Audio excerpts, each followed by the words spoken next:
વડોદરાના Manjalpur sports complex ખાતે 80મા સ્વાતંત્ર્ય પર્વની રાજ્યકક્ષાની ભવ્ય ઉજવણી યોજાઈ। નાયબ મુખ્યમંત્રી હર્ષ સંઘવીએ ધ્વજવંદન કરી વિકાસ સરદાર પટેલના યોગદાન અને ડ્રગ્સ વિરોધી લડાઈ અંગે મહત્વની વાતો કરી।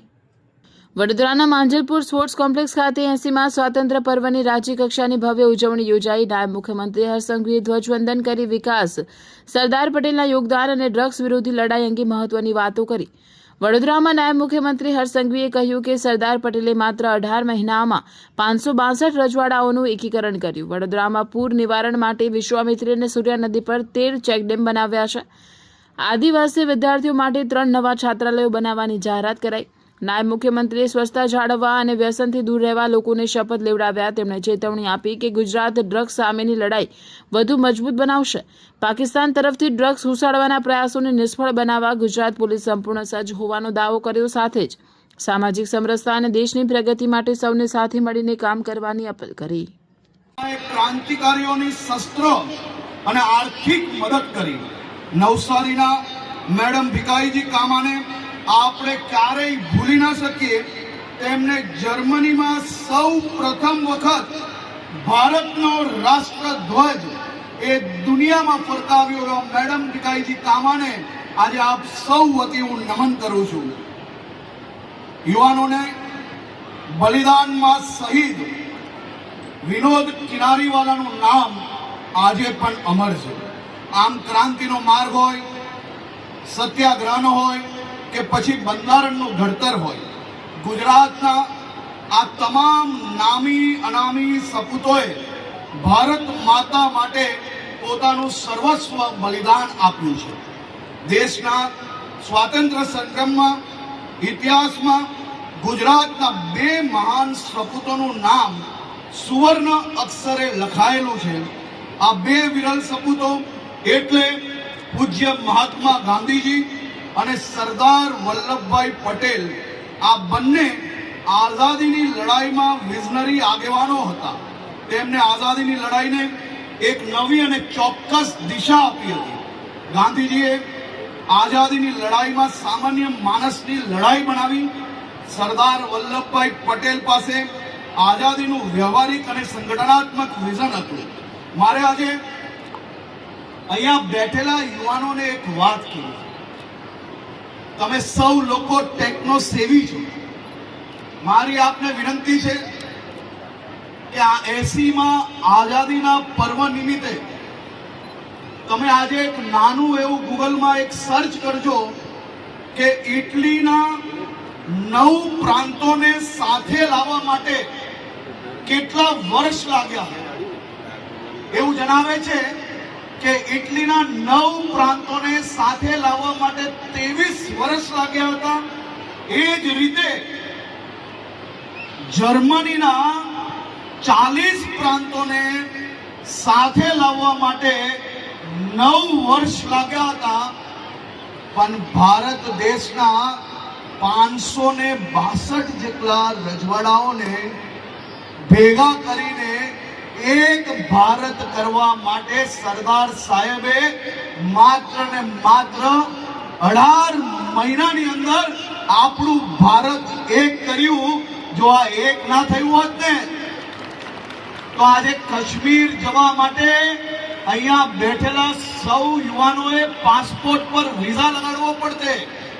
રામ મંદિરના દર્શન કરવા જવા માટે તમારે લોકોએ વિઝા લેવા પડતે। સરદાર સાહેબે આ દેશને એક રાખવા માટે જે અદ્ભુત કાર્ય કર્યું છે તે આવનારી પેઢી દર પેઢી સુધી તમામ લોકો એમના હંમેશા આભારી રહેશે। 59.25 લાખથી વધુ ખેડૂતોને સીધે સીધો 6000 રૂપિયાનો લાભ મળે છે। વડોદરા જિલ્લામાં પ્રાકૃતિક ખેતી માટે 181 ક્લસ્ટરોની રચના કરવામાં આવી છે। પ્રાકૃતિક ખેડૂત કુલ મળીને 1810 જેટલા લોકોને આર્થિક મદદ મળી રહી છે। 308 મોડલ ફાર્મ તૈયાર કરાવી લેવામાં આવ્યા છે।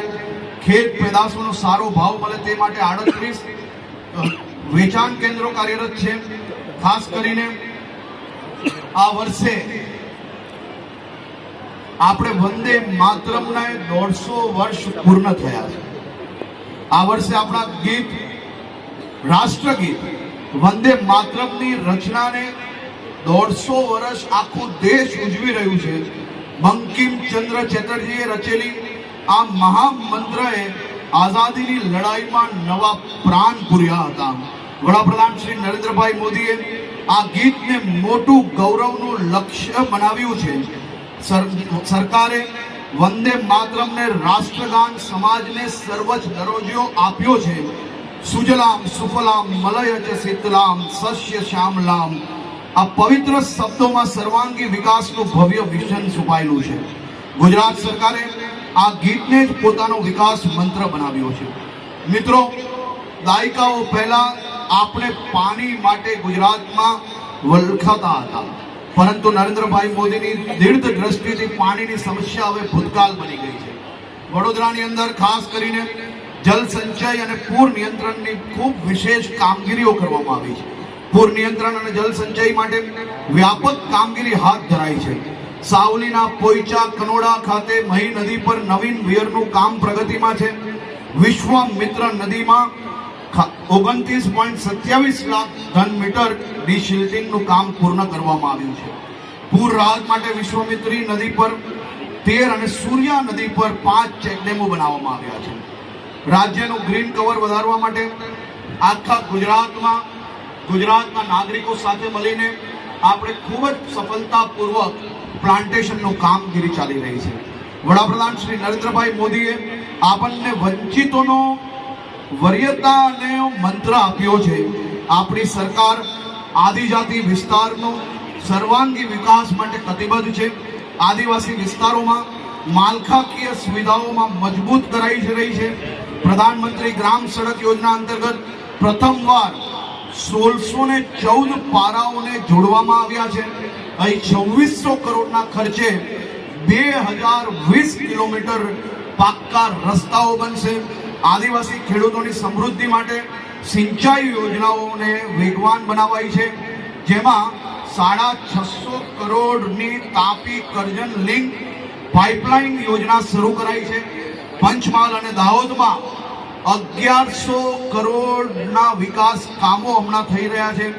અંબાજીથી ઉમરગામ આદિવાસી બેલ્ટમાં સિંચાઈની મોટી સુવિધાઓ ઊભી કરાઈ છે. અહીં અંદાજે 3500 કરોડના ખર્ચે ઉદ્વહન સિંચાઈ યોજનાઓ કાર્યરત કરાઈ છે. ખાસ કરીને મારા વડોદરા જિલ્લાના આદિવાસી ભાઈ બહેનો યુવાનો માટે વડોદરા અને આસપાસના જિલ્લાઓમાં વિદ્યાર્થીઓ માટે નવા 3 છાત્રાલય બનશે. ડભોઈ ખાતે 160 વિદ્યાર્થીઓની ક્ષમતાવાળું સરકારી કુમાર છાત્રાલય બનશે. ડભોઈ 160 ક્ષમતાનું સરકારી કન્યા છાત્રાલય બનશે. વાઘોડિયા ખાતે પણ 160 વિદ્યાર્થીની ક્ષમતાના સરકારી કુમાર છાત્રાલયનો પ્રસ્તાવ મુકાઈ ગયો છે. વડોદરાના પૂજ્ય ઠક્કર બાપા સરકારી કુમાર છાત્રાલયની ક્ષમતા બી 185 થી વધારીને 500 કરાશે. મીરા કન્યા સરકારી છાત્રાલયની ક્ષમતા 130 થી વધારીને 160 કરવામાં આવશે. અને વાઘોડિયાની સરકારી કન્યા છાત્રાલયની ક્ષમતા 50 થી વધારીને 160 કરવામાં આવશે.